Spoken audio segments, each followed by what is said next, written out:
Let us proceed with the first song.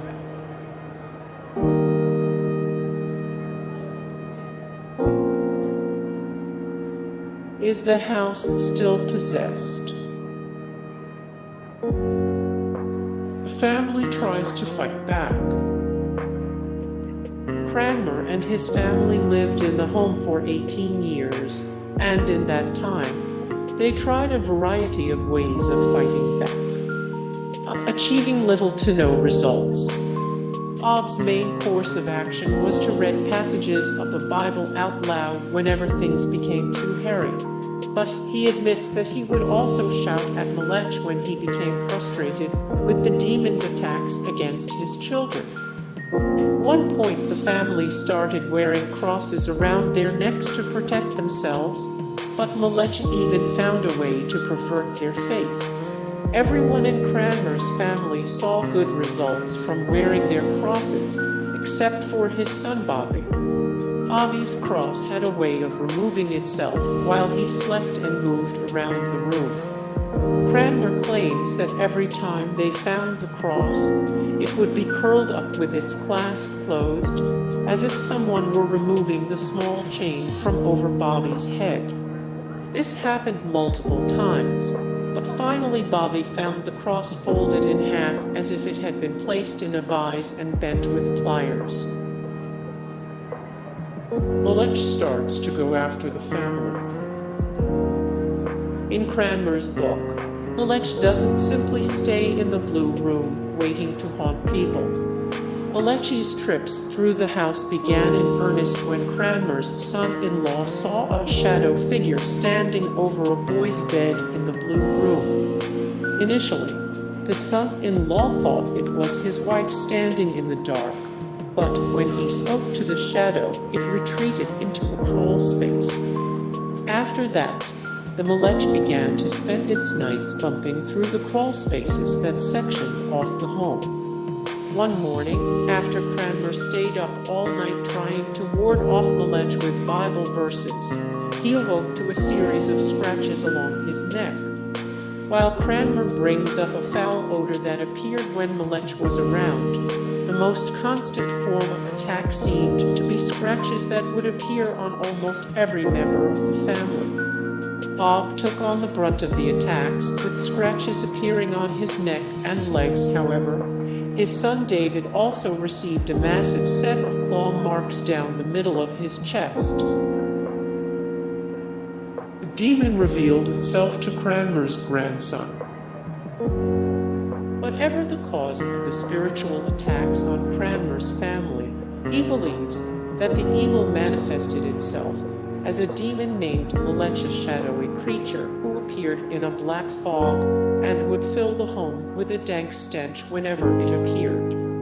According to Cranmer's book, Molech spent most of his time in the blue room, and if you passed by his lair, he would lunge out at you. One night, Cranmer claims his grandson passed the room on his way to the first-floor kitchen and completely broke down after seeing the creature.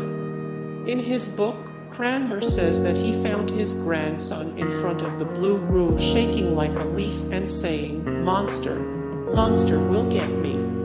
Cranmer felt that Molech was simply trying to scare his family in order to drive him crazy, and for a while, it seemed to work. However, according to Cranmer's book, Molech never truly got the best of him. The blue room became uninhabitable. The blue room became uninhabitable.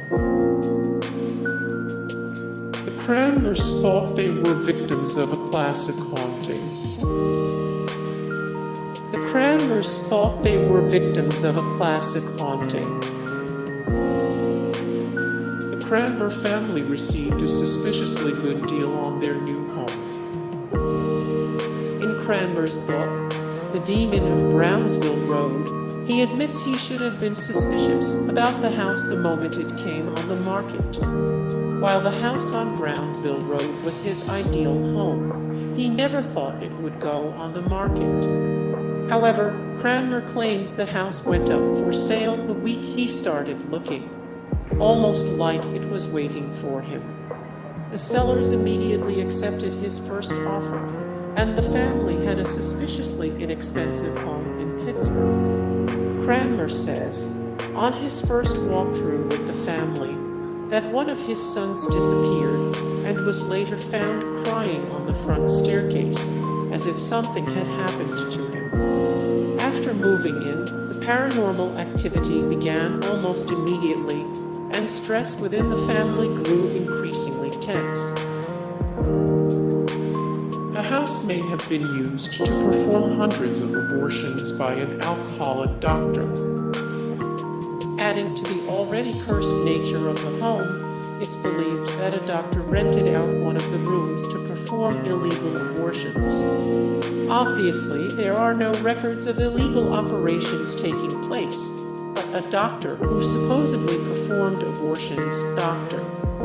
M, did exist in Pittsburgh at the time. Or at the very least, there was a Dr. Mahan Isar in the area. So, how does this fit into the story? Well, Bob Cranmer claims that a Catholic intuitive named Connie Valenti told him that he was a reincarnated spirit of one of the aborted children, and that he was born to fight evil. How did the house become cursed?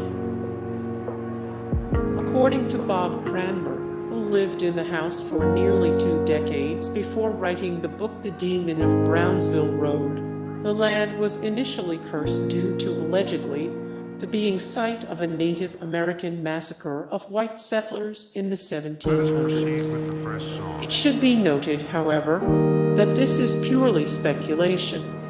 Regardless of race, if there was a mass murder committed on the site where the house was built.